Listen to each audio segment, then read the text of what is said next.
the human brain, because of the way it's evolved, right? Since we were running around with, bows and arrows and maybe not even that, the human brain immediately goes to how. How am I going to do that?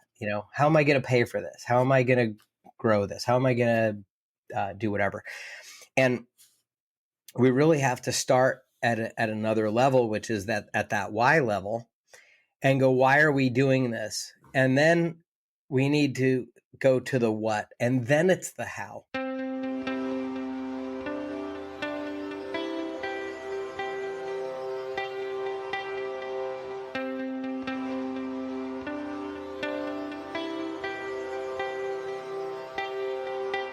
You're listening to Relish This, the Purpose Marketing Podcast. Here's your host, Stu Swineford. Hey everybody, Stu here. My guest today on Relish This is Christian LeFer, and he is the founder of Instant NonProfit. His company helps people who are trying to spin up a nonprofit get everything going from a organizational and legal perspective. And they really help nonprofit founders stay focused on the stuff that they're best at, as opposed to wallowing around in all of this legal stuff that is really hard to navigate. They do some really cool work as well in helping create bylaws and how to run meetings, etc. So they're a great organization to take a peek at if you're planning on spinning up your own nonprofit. One of the things that we talked about, which was really super interesting, is just this idea of wearing too many hats. And it's a subject that is close to my heart because I find myself doing it all the time. And that's exactly what Instant NonProfit does, is they take a couple of those hats and let you put on the right one for your business, for your organization, and help you keep focused on the things that matter most. It was a really fun episode. I think any nonprofit can get a lot out of this one. I hope you really enjoy it. Here we go. Christian, how are you today? Fantastic. How are you, Stu? I'm really well. It's really good to have you on the show. We first kind of bumped into each other several years ago, and then we're reconnected this fall when a client said, "Hey, do you know Christian?" And I said, "You know what? We have connected in the past, so it's really good to have you on the show."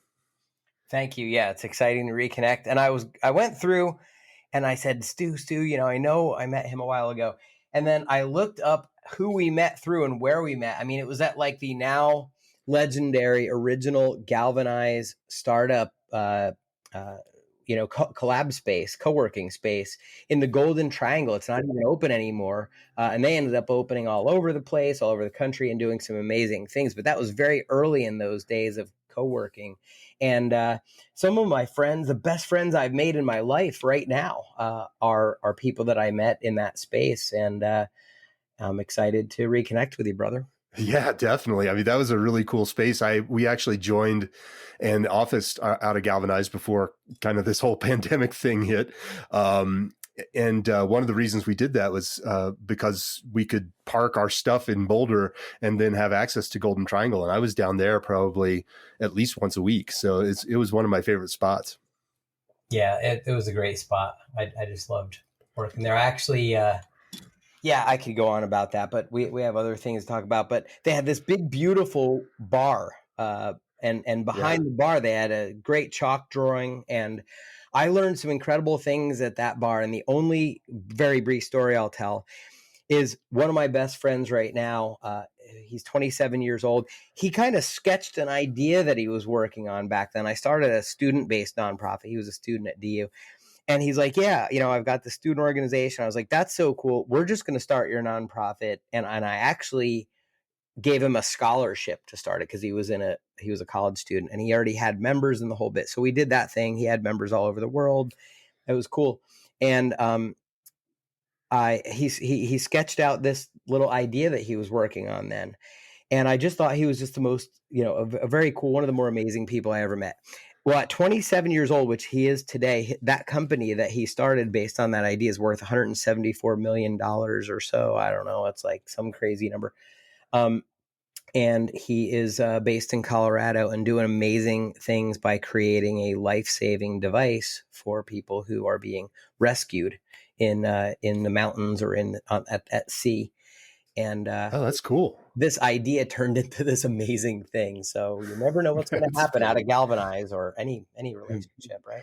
No, that's one of the reasons we love co-working spaces is that you get to meet so many great new people and bounce up against so many fantastic ideas, and just the energy there is always really fantastic. And yeah, I'm right now I'm sort of missing that opportunity, but we're going to continue to stay safe in our remote location at this point. Yeah, understood. So tell me a little more, or tell our listeners a little more about Instant Nonprofit, which is your organization that really kind of helps nonprofits level up. Yeah, instantnonprofit.com is a concept that really was born out of some moral outrage. We used to be called Yippee-ki-yay, which is kind of captures the spirit. Whether you're a Bruce Willis kind of diehard fan or Gene Autry, right, cowboy, it's kind of like roll up your sleeves, help your neighbor, and sort of fight the bad guys, shed light into the darkness. And we won't drop any suffixes on Yippee-ki-yay, but it's kind of that same attitude. And so Instant Nonprofit came about when back in around 2010 or so. I had been in nonprofits for a little while, fundraising and flying around the country, meeting amazing people who were, giving. I was a professional fundraiser, giving money to causes that we believed in together, and really found that to be eye-opening. I mean, I just was never in the nonprofit world prior to that job.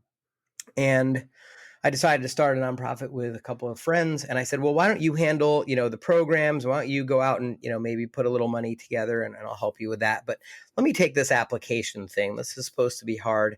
How hard can it really be? Well, famous last words. Right. I soon found how difficult it was to start a 501c3. And when I called the IRS, and I was all proud of, my carefully, meticulously assembled application, what I thought was meticulous. I called the IRS and they're like, oh yeah, don't worry, sit back, kid. It's gonna take a year for us to approve that typically. And so, cool your jets. And I thought about my sister. When I was 8 and my sister was 4, my little sister, we learned, she went to the doctors again, and we learned something. She appeared to be, normal, but she was developmentally disabled. And the reason she wasn't speaking at 4 is because she never would speak. Oh, wow.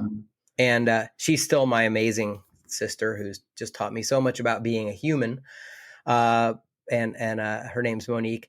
But when I tried to start that nonprofit and I ran into this brick wall, I immediately thought about my sister and how, from age 8, 9, going to Special Olympics and just experiencing all these organizations. Now, I didn't know they were nonprofits, but as an adult, I know that. And so I thought, how ridiculous is it for it to be hard to do good, for it to be hard to start a nonprofit? If you want to start a used car lot, then it's pretty easy. But if you want to help kids like my sister, they're going to put you through potentially thousands of dollars with a lawyer who very well may screw this up because they don't do this all the time anyway.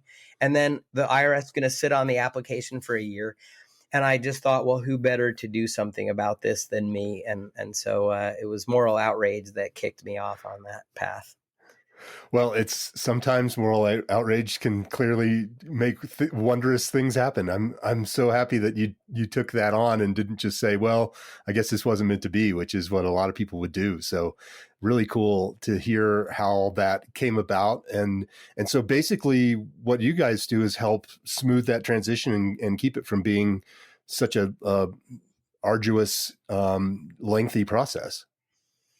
Yeah. And it is arduous, and there are a lot of steps to it. And so, back then, my response was, they gave me the little phone number on a form letter to call the agent that was supposedly dealing with my file, although they were never available. Right. Well, I called about 20 extensions north and south of that phone number, just kind of changing the last couple numbers around, knowing I'd probably get somebody in that department. And I begged, pleaded, cajoled, tried to bribe, you name it. Why is this so hard? What makes the ultimate file like? And what would make not only the problems, but like what would make your day, Mr. or Mrs. Bureaucrat? What would make your day? Like what would be the greatest thing you've ever seen as far as one of these files? And I sort of curated a process and documented all that stuff and started getting 30 to 60 day approvals, and then went from blogger to businessman. And we've pretty much adopted that approach through the various state processes and the IRS as well. And so we've got that so down, we don't even really worry about that anymore. I don't believe there's no other company that handles the process the way we do, and we makes this so easy for people. But then, of course, like you've probably run into a lot of people, there's sort of a second order of challenges. And that's all the other things that people run into that make it hard to start a nonprofit. Well, Right. how do I run a board meeting? How do I Right. recruit people? How do I raise money? So we started going, aha, like, yes, we do have to handle this formation legal entity problem. And that's where our formation packages come in. But how do we help smooth out and just beat down every other speed bump between a founder whose heart is set on creating difference in the world and achieving the results, not just getting the nonprofit, but really making it and succeeding. And so that's been the fun journey we've been on. Yeah, that's great. And so adding those additional layers of expertise and hand-holding, I bet you've brought a lot of people to the nonprofit space. Do you have a feel for how many nonprofits you've helped over the years? We've helped with maybe advice on our site or YouTube comments. I mean, there's been a lot of ways that we've contributed people to get through the next step, and hundreds of thousands of those comments, views, etc.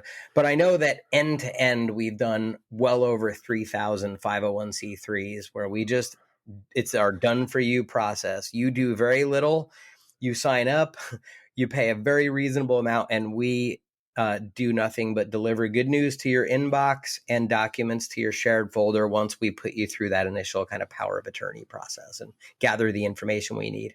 Oh, that's amazing. That's just really it's such a great service because we've spoken with quite a few nonprofits, both very long-term ones as well as people who are just starting to get the ball rolling. And one of the things I hear, particularly obviously with the people who are just getting things going, is there's a lot of frustration and confusion around the legal process. And so, knowing that there's an entity out there, like Instant Nonprofit, that can help smooth that out and keep you focused on the things that you're best at as you're trying to develop your nonprofit. That's just such a great thing to have out there.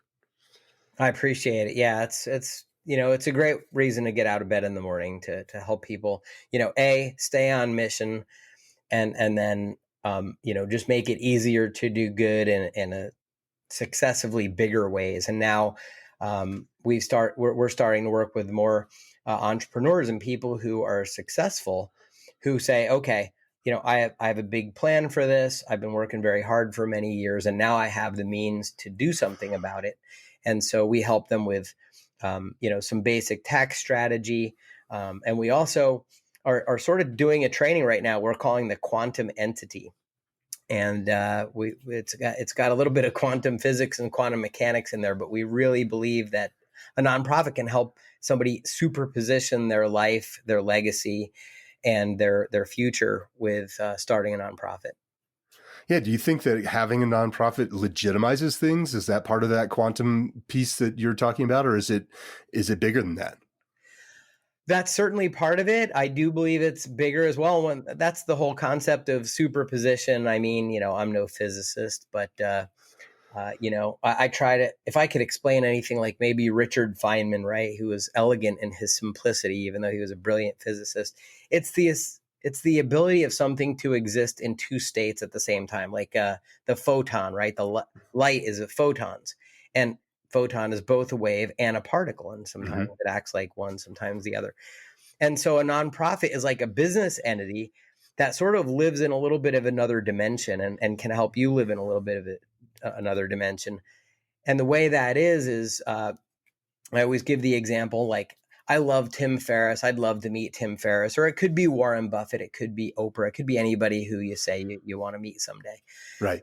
And if I were to try to go through typical, business networking, or looking at my LinkedIn network, or trying to find if I know somebody that knows them that can introduce me. I mean, these people are just bombarded with people. And so they have gatekeepers and every way to kind of Right. to not make their life a tyranny of pitches, Right. And I don't even want to necessarily pitch these people. I want to get to know them. I want to hang out and then learn from them and just, I'm a little fascinated, right, by how do you who do you become to become someone like that? And so if I wanted to meet, for example, Tim Ferriss, there's no way I would go pitch a business idea. He's not really even into business anymore. He invested in Uber and all these things early on and made a lot of money. His passion now is advancing psychedelics, psilocybin mushrooms, MDMA, et cetera, through formal studies to address things like PTSD from, military, combat experience or domestic, violence or whatever. So I would align myself, right? The network superposition aspect of this quantum entity idea that I've got with nonprofits is I'm also into that same thing, right? So Tim's a perfect example. We just recently got an ayahuasca church approved by the IRS, believe it or not, in Denver, right? So that's gonna be an incredible process to unfold. And I would go get involved in some of these groups and efforts that Tim is being involved with. He's raising money for MAPS, which is a nonprofit that does psychedelic research. He's raising money for Johns Hopkins. I would go jump in and roll up my sleeves and see how I can contribute to one of those efforts.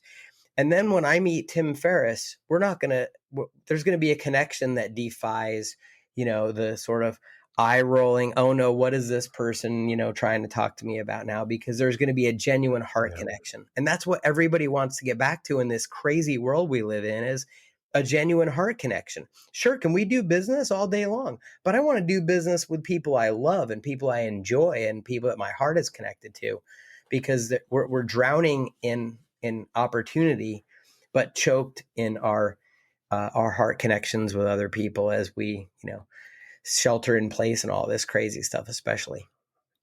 Yeah, it's amazing how, and I haven't really experienced this to date, but the guards go up when you do get pitched all the time like that. And I have a friend who has been very successful, and I remember him talking with me one time about how he's always on his guard for the, what's the ask going to be. Mm-hmm.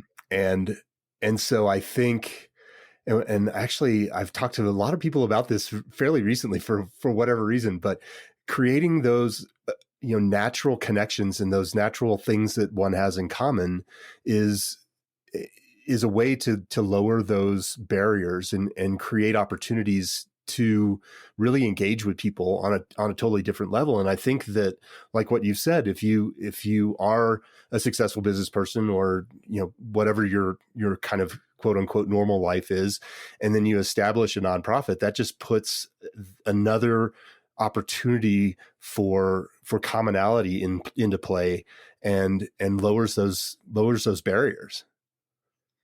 Absolutely. I completely agree with, and I've heard about so many examples of what your friend describes, people who have a level of success or money, and it might not even be money, but people who maybe were in a startup that did really well, or maybe they were employee number 5 and they got kind of screwed over, but it's like they become that person that, oh, you built that website that did the $5 million a year in year 1, or you did, right. That becomes the identity. And I don't think anybody wants that, but we don't know how to get out of it. And I think this is one way that we can bring things back to a place of, a little bit of sacredness, a little bit of fun and heart, like I said, heart connection to start a nonprofit and be cause oriented.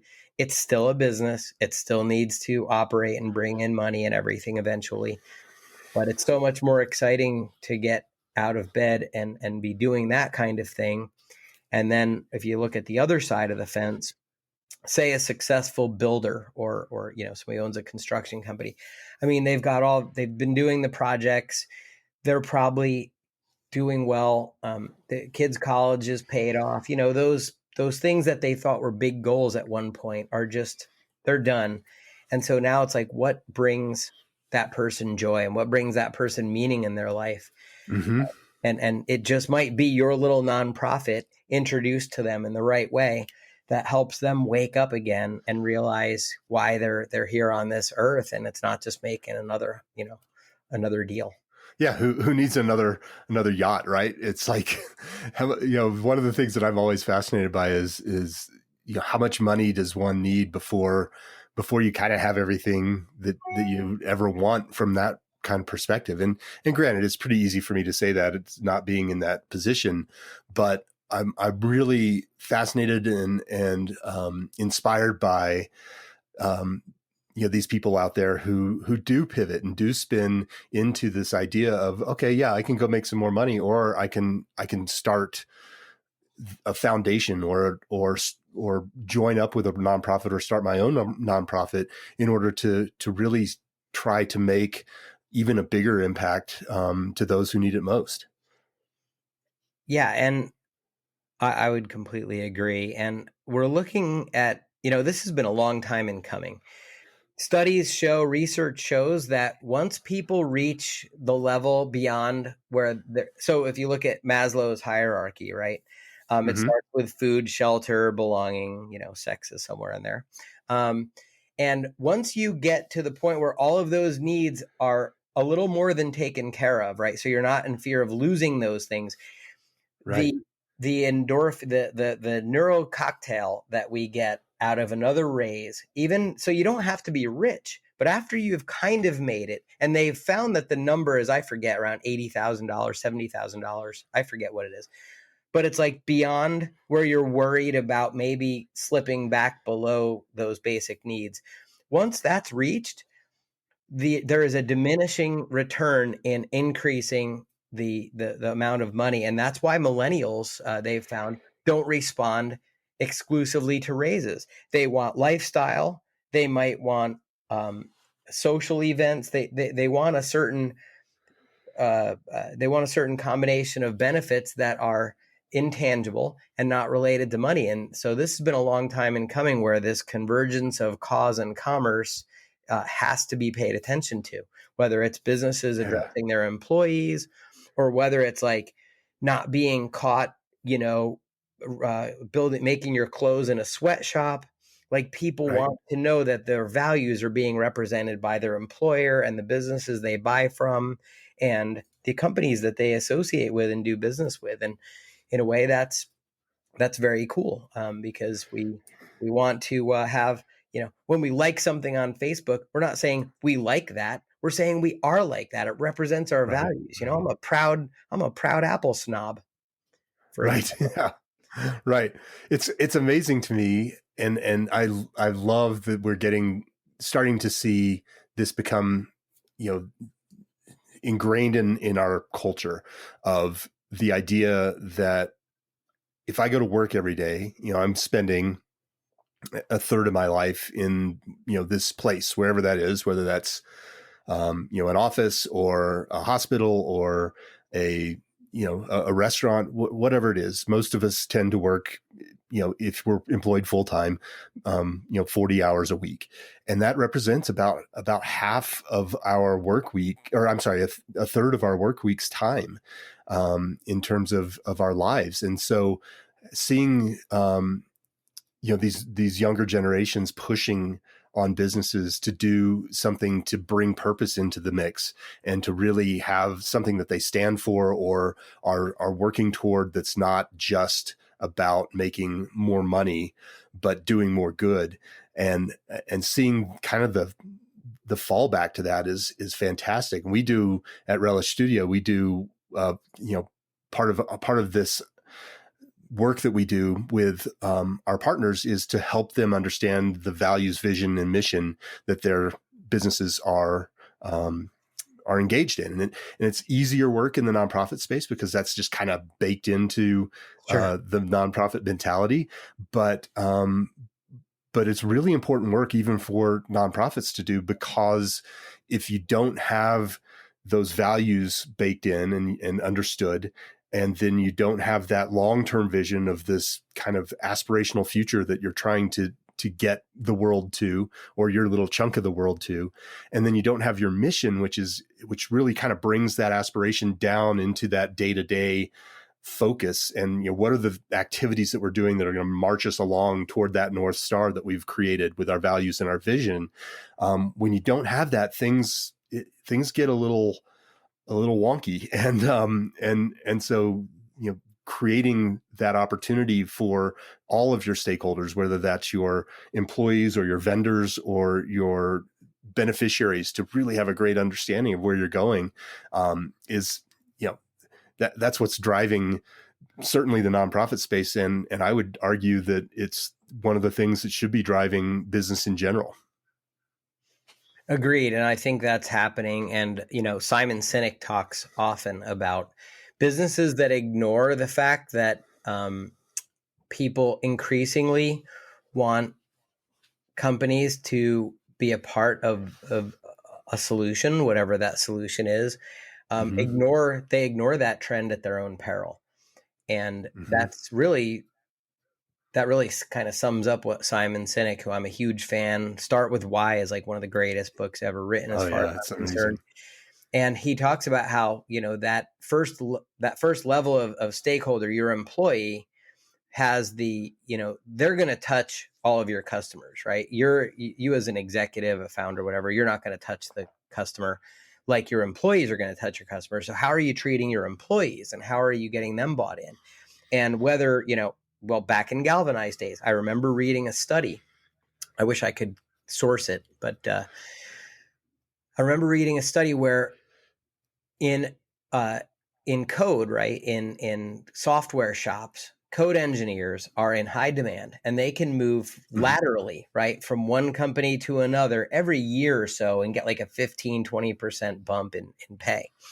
And so they have an incredible turnover rate. And as you know, it's super expensive to recruit someone, hire them, train them, and then lose them and have to do it again. So this company put their engineers on these long-term community-based nonprofit projects where they would actually see, it wasn't like, oh, we're going to go to swing a hammer for the weekend and then that's it. They were involved in it on a consistent basis in a way that they could see there was a long-term, 2-year horizon or something, and they could see the benefit. Their turnover went from about 80% leaving within a year to 20%. Oh, wow. Making the company massively more profitable. And then you can imagine the social connection and feeling of belonging and all the other things that we just said that they want. Employees want that stuff because people weren't leaving all the time. People could risk being friends with their people that they worked with.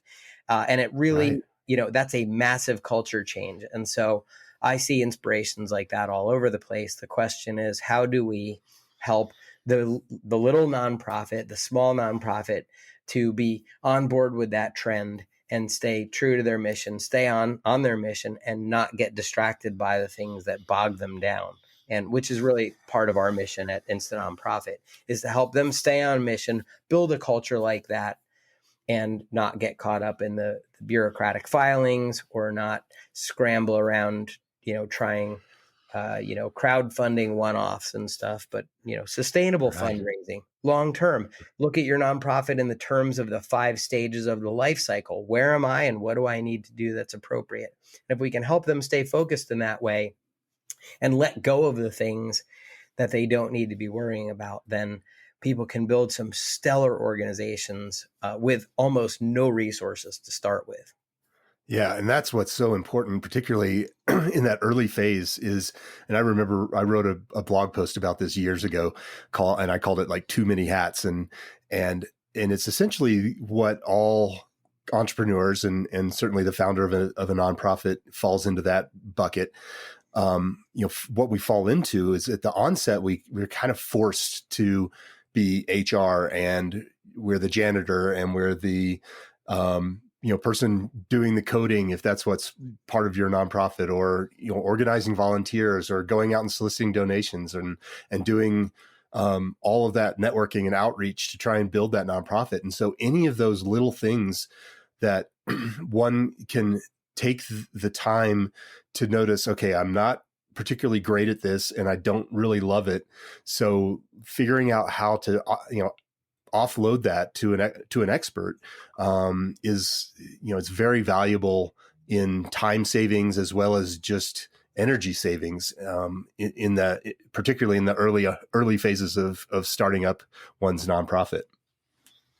Agreed, totally.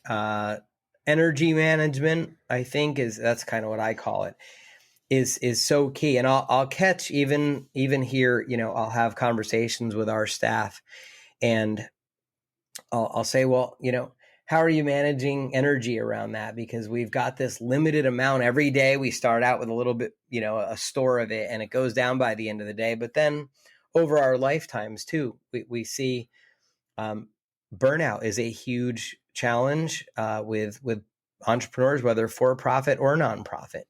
And it's super important that we put things in the right order. And I'm a very creative person. And I think a lot of entrepreneurs are. And so putting things in the right order is probably my biggest, if I were to encapsulate my personal challenge in life, it has always been doing things in the right order. And Right. if you can do things in the right order, like provide a rallying point that other people, a beacon that other people can come around, so that you can maybe get that key volunteer, so that you can put the, some of the administrative stuff in somebody's lap, even if you don't have any money. Like that's kind of a leverage goal, right? Because it helps you manage that energy and stay as close to your zone of genius as possible. Right. And that's just a constant fight for both for-profit and nonprofit founders, is how to manage that energy, how to do things in the right order, and how to just keep from getting burnt out, because things feel pretty dark on days where you just don't know, but something great is about to happen, and that's when the resistance comes. Yeah, you said it for sure. So in the way that you and your team engage with nonprofits, it sounds like you have kind of a done for you type of option. Are there other options for engaging with you and your team? Yes, we have. So we have the core, right, is the done for you 501c3 package, where somebody, it's kind of a 3-step process. If they sign up, we choose the appropriate package, and then they complete a very brief form, which helps us put everything in motion with the articles, the EIN. There is nothing in our package. It's easier for me to say what's not included, because there is nothing not included. Bylaws, articles, EIN, conflict of interest policy, a complete corporate governance package with video training, even video training on how to run a board meeting in 30 minutes instead of the average, which is 3 hours, for example. Yep. So all of that stuff comes with the core package. And then we build the application and the IRS process out from there. But then, people started calling us going, okay, now what do I do? So Right. we just introduced, we built it a few years ago, piloted it, great success. And we have a partner and very close friend of mine for the past couple of decades, Dan Reed.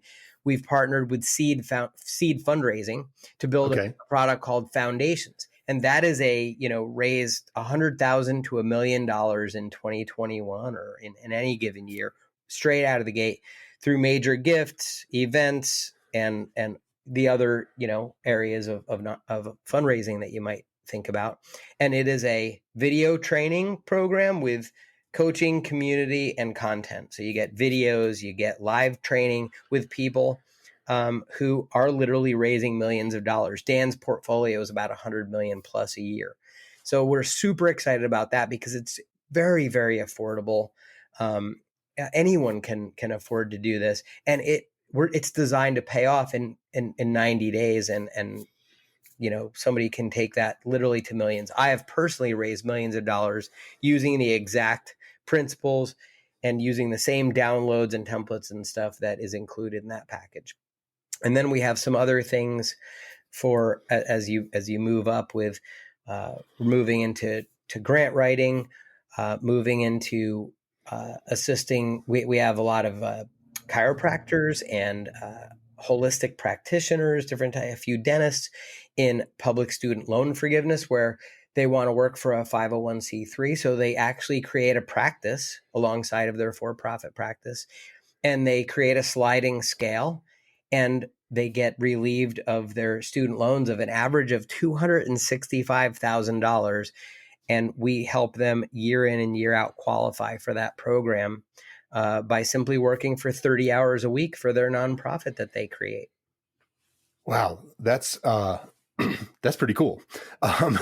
It is. I love that you've layered in all of these aspects of that process. And it sounds to me like if somebody has a nonprofit already, so they've already gone through the 501c3 process, there's probably ways for them to plug in to you guys to maybe do some of the governance stuff and the the board meeting, get all of that knowledge as well without having to do the nonprofit. Is that something that you guys would offer to an existing organization? Yes, we're it's in the works right now. In Q2, we're rolling out. We've had such success helping our customers roll out, create some operational frameworks that we are rolling out our operationalize level of coaching and training. So that'll go alongside of the fundraising. So you have the front of the house with the fundraising, the back of the house with the operationalizing, and leveraging all these amazing free tools, like Google, like Trello, and people shouldn't have to figure this stuff out from scratch and sign up for all these ridiculous free downloads that come with a huge ticket cost behind it. So we've assembled kind of best practices by talking with thousands of our founders as to what's working for them. And we're assembling it, or have assembled it, into these other programs that once you start your nonprofit, you want to know what to do next. Well, here it is. And here's a program that you can follow so that your life is still manageable. And this becomes, we want this to stay a blessing and not a burden. Yeah, that's fantastic. I think we're a big fan at Relish of not reinventing the wheel and using the tools that are available, as opposed to trying to do some sort of crazy build on things if it's not necessary. Certainly we look at the longer term needs of our clients and our partners, to determine whether or not one should build or buy, for example. But for the most part, there's a lot of resources out there that can be tapped and used effectively without having to invest a ton in technology that you have to own and maintain, for example. So it sounds like a similar approach that you guys are taking. Yeah, and when I talk about some of these things that are in the works, I mean, we're looking forward to partnering with Relish and developing other partnerships like we have with Seed, because we're not out to reinvent the wheel either. So we love what you're doing. We're looking to continue to collaborate, and I really appreciate you having us on today. And this is a fun conversation so far. You never know where one of these is going to go. Yeah, exactly. It's always interesting to dig into kind of the expert level stuff on the show. Most of the shows I'm trying to help a specific nonprofit figure out some things to do with their marketing. So it's kind of refreshing to have a conversation where I get to learn some stuff too. Not that I don't learn something during every one of my shows, but it's really just refreshing to hear your enthusiasm and how you guys are tackling the kind of the business of nonprofit. And with that in mind, what are some of the things that you see most nonprofits being particularly challenged with that have some solutions that your team could bring to the table? I would say that, well, we talked about fundraising, and if you can't save the world, you can't save the world if you can't pay the rent. And so I think so people start with the how am I going to, and this is very much aligned with Simon Sinek, who we were talking about a minute ago, the human brain, because of the way it's evolved, right? Since we were running around with, bows and arrows, and maybe not even that. The human brain immediately goes to how am I going to do that? How am I going to pay for this? How am I going to grow this? How am I going to do whatever? And we really have to start at another level, which is that at that why level, and go, why are we doing this? And then we need to go to the what, and then it's the how. Because I'll just give you an example. When I put a project together today, or I help someone else vision cast a project, even for their own selves, to get out of their own minds and go, okay, I'm really going to do this. I say, well, what do you think it would take? How much money do you think it would take to achieve like MVP, right? Help one kid, or help that first. You want to start a dojo, or you want to start a baseball team in a town that doesn't have any. Well, how many kids is that? Well, baseball teams, what? I forget, 9. So let's put some numbers together. How much is a uniform? How much is this? And if you start putting those things together, the how will create itself. Because the why is there, right? I got to help the why. Mm-hmm. I mean, this town needs this baseball team. The what is there because it's like, well, practically we need, a dozen uniforms, and we need some balls. We need a place to do this. And so when you start putting those things into a spreadsheet and putting actual numbers to them, you come up with something. And so you say, okay, that's $46,000 that we have to come up with. Well, great. How am I going to do that? Well, now it's time to take that elephant. We broke down the other elephant into bites. Now it's time to take this elephant into bites. And when you show someone, I'm sure you've done this because of what Relish does, you break that down into a donor mix, right? A fundraising mix. And it's like, well, if I had this many $500, $1,000 contributors, and this many of this and this, and then I just $5, right, on social from this many. Right.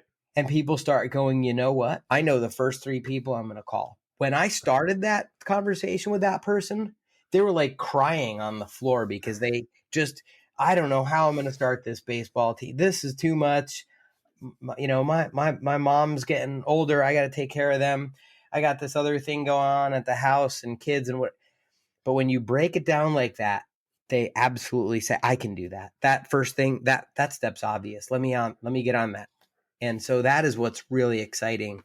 And it's about breaking down the vision so that people can feel like something is attainable. Because the only difference between being able to do something and not being able to do it is the hope that you actually can. And, I love Nelson Mandela's, quotes about being stuck in prison in solitary for the majority of 27 years and becoming the president of the ANC and of South Africa, and how hope is the only difference between him hanging himself in a jail cell and having that legacy. Yeah, it's amazing what you can do when you stop looking at the entire journey that you're going to have to take. And obviously it's great and important to have a good understanding of that North Star again, and have a good kind of a framework for where you're trying to go. So that's where, again, when we go back to that kind of vision piece, that's that North Star. But you don't have to take that entire journey in one step. It's all little bitty chunks, and you can even break those chunks down even further. And it's just super important, for people who are thinking really big like that to not lose track of the fact that even when you're thinking, about doing huge things, it's always just one little step at a time. And figuring out who you can kind of plug in to help is super important. There's this great book that came out either earlier this year or very late last year, and it's called Who Not How by Dan Sullivan and Benjamin Hardy. And it's when you get down to it, it's not incredibly revolutionary thinking, but the way that they break things down and really help the reader to understand that there's a lot of value in kind of retraining our brains to not always go to the, well, how do I do that? And I'm notoriously terrible about this. If there's something that I need to do to my house in terms of like add an electrical socket somewhere, I immediately go to, well, how am I going to do that? And then I'll find myself like watching YouTube videos on how to install that, when really all I need to do is train my brain to think, who do I need to call, or who do I know that can get me in touch with somebody who can just get this done for me? And that way I can stay focused on those things that I'm best at. And I think that the more quickly we can all embrace that idea that there are tons of people with a lot of very specialized expertise out there. We don't have to know how to do it. We just need to know who we can call to get it done. Indeed. Dan Sullivan is he has been so influential on so many people over his career, including somebody I follow, which is Garrett White of Wake Up Warrior. And Dan Sullivan's, really, he shows people how almost you don't want to dismiss anyone's concerns about anything, right? And I don't want mine dismissed. You don't want yours, but our concerns are often silly, right? We have very first world problems. We're not running around trying to like avoid mines, as we go get water for the day or something. But we psych ourselves out, and he's able to just brilliantly sort of take you out of that and shake you up a little bit and have you look at things in a very different way. So whether it's who, or whether it's, breaking down the complex into the simple, these frameworks are essential if we're going to move mountains and change the world. And man, I mean, I have really tough days, and I've had a lot of family tumult with my kids, and it's just been a very, very challenging couple of years. And so I often think about Elon Musk, right? And he's kind of a celeb, but he's like the anti-celeb. He doesn't really care what other people think. He's not trying to be like all great on Instagram. And when I saw this quote from him today that said, if you need words of encouragement, don't become an entrepreneur. Because somebody asked him, what are words of encouragement you would give to someone who wants to become an entrepreneur? And he said, well, if you need words of encouragement, don't become an entrepreneur. But meanwhile, I find that guy super inspiring because he talks about things that defy the normal order, right? The average way that most people go about doing things. And like one of the main things Elon Musk talks about, and we're kind of touching on it here peripherally, is first principles, right? You don't worry about how somebody else shot rockets into space or how NASA has failed at this or that, or the Russians or whomever. He literally goes, how much do the materials cost to build an electric car, or to build a battery, right? The guy is revolutionizing so many different things in so many different industries. The number of patents that he has is astounding. And then what does he do with those patents? He opens them up to the public. He says, all of my patents, here you go. I'm making them all publicly available so you guys can go do even more awesome things. Yep. That's an amazing abundance. It's an abundance mentality that everyone could benefit from. And so when he talks about first principles, he goes, well, how much do the like pile of wires and crap that you need to make a rocket or make an electric car or a car battery cost? And so he does the math, and then he goes, how much does the finished product cost? Does the math on that. And he's like, okay, that's about 1,000x. So all I got to do is draw a path between that number and that number that costs less than the current, the current paradigm. And that is how he, for fun, he shoots his own Tesla into space to like orbit Mars or whatever. And he revolutionizes things by not looking at what other people have done. And I think we do that to ourselves in a way that is really debilitating. So if we can just learn to, for our own selves, break things down, find out who, not how, and leverage, whether it's Relish Studio, Instant NonProfit, and I'm not even here to pitch my wares. It's about a way of thinking that even, I hope our story, right? How I created this love letter to a bureaucrat because I was pissed about how hard it is to start a nonprofit. I hope that my anger in calling the IRS inspires somebody to go, you know what? I'm going to do an end run around my problem and do Right. something nobody else has ever done. Like that's Right. where the meaning in life is. Yeah. Well, I love too people who push those barriers. So you think about Roger Bannister and the 4-minute mile back in the day, and how that was this goblin or ghoul or something that people just felt was never going to be eclipsed. And then as soon as he did that, it was broken again several times in the next year or two. Yeah, 11 times, like, right, or something like that. Yeah, Crazy, 15 times, absolutely. And it's just the permission. And as a matter of fact, there were scientific papers written about how no one would ever break the 4-minute mile. Right. So that's we're in this world where we have a normal human being. I mean, unless Elon Musk is like an alien or something. Now you talk about the ultimate person that I'd like to hang around with or get to know or just experience. That's probably the guy. But he's a regular like human being who is doing things that are fairly superhuman and in multiple dimensions, in multiple areas at the same time, in a way that I believe is setting a model for humanity to go, okay, I'm not going to be held down by, failures of the past or the people around me or anything else. Yeah, I think the failures of the past thing is something that if there's one takeaway for me here, and certainly we've been kind of touching on this, in tangential ways throughout our discussion, but not allowing the past to define the future is just a really amazing idea to wrap our arms around. And I think that anyone out there who's interested in starting a nonprofit or interested in just switching the paradigm, I guess, of where they are right now in the business world, there's so much opportunity out there that's just there for the taking in terms of if you just set your mind to it and decide you're going to go after it. There are people there who are going to help you along the way, like you.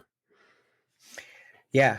You think it, Joseph Campbell's hero's journey. And it's like, you wake up in the Shire, and if you take the challenge, the Gandalf and all that stuff, like those are stories, Star Wars, all those great stories written along that same model, but it really is the story of every person's existence. They know that they're Luke Skywalker and that there's this battle that they're called to.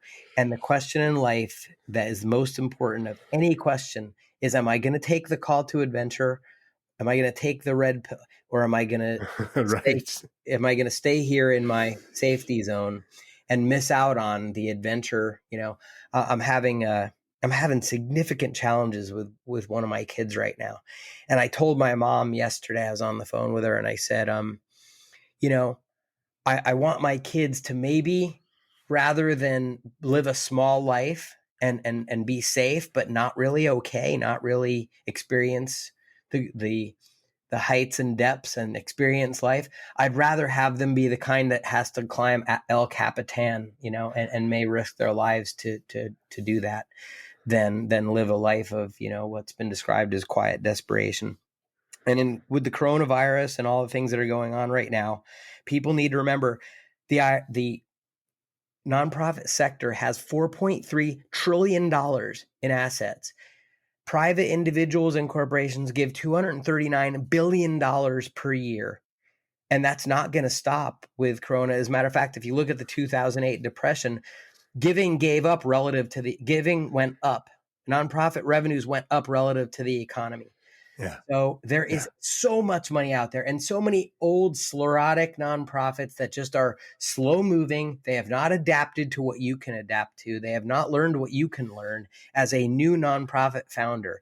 So go get your piece of that and go create the change that you want to change with that, because there is going to be a passing of the torch from the old order to the new order, just like we've seen with the millions of solopreneurs. And like, it's like Shark Tank Nation now. Like people are going around pitching ideas and stuff. that is happening in the nonprofit sector as well. And it's time for people to say enough with, turn off the news. For God's sake, turn off the news. It's half lies anyway, and the rest they don't know. And go do something to make a difference in this world, and you will never, ever regret that day. Well, that is a fantastic attitude as well as way to end our discussion today. I've had so much fun talking with you. Most of the time I have to ask my guests for an action item at the end of the show, and I'll ask you as well. What's the one thing you'd like people to do? But I think you may have just said it. Take some kind of action, and you know what? Share it with Stu. Share it with us. Anyone, if you want to come by the site, instantnonprofit.com, you'll see a book a call link. You can see our nonprofit packages. Get your feet wet, but maybe even before that, right? Just run that spreadsheet or say, what would it take to do this? And then don't look at how, but really examine the why and ask that question of yourself. Am I going to answer this call to adventure? Because this idea was not accidentally planted in your head. You are the one to make the difference in the way that you see it, because out of 7 billion people, no one has your perspective. So I appreciate you, and I'm super excited to move forward and explore more ways that we can collaborate together, Stu. And I appreciate so much. That'd be awesome. Yeah, that would be awesome. I know you guys are doing some great work, and let's keep the momentum rolling. And again, thank you so much for being on the show today. Absolutely. If anyone wants to go to instantnonprofit.com/podcastfan. Also, we have a free gift of a nonprofit boot camp, like all the things that you need to know to start a nonprofit. So, and you can also go to instantnonprofit.com/relish studio, and we'll send you that free course, and you can have at it and see if this is something for you. But thank you so much, Stu. It's been great. Always enjoy talking with you. Oh, well, me too. And let's get out on motorcycles as soon as some of this snow melts. I cannot wait. My KTM is tuned up and ready to go, brother. Nice. Thanks again. I'll talk to you soon. All right. Talk to you soon. Okay, bye. Bye.